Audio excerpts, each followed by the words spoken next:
தலை தொடும் மழையே, செவி தொடும் இசையே, இதழ் தொடும் சுவையே, இனிப்பாயே,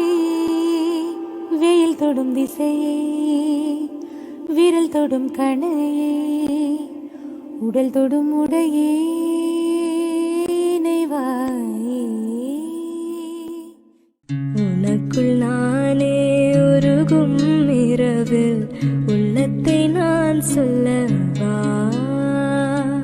மறுவும் மனதின் ரகசிய அறையில் ஒத்திகை பார்த்திடவா,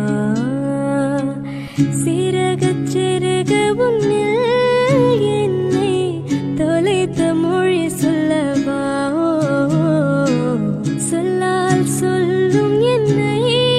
வாட்டும் ரணமும் தேனல்லவா, மின்னும் பனிச்சாரல் உன் நெஞ்சு சேர்ந்தாலே, கண்ணில் உன்னை வைத்து பெண் தைத்து கொண்டாலே, வெண்ணிலா தூவி தன் காதல் சொன்னாளே, மல்லிகை வாசம் உன் பேச்சில் கண்டாளே, பொன்மானிவளா.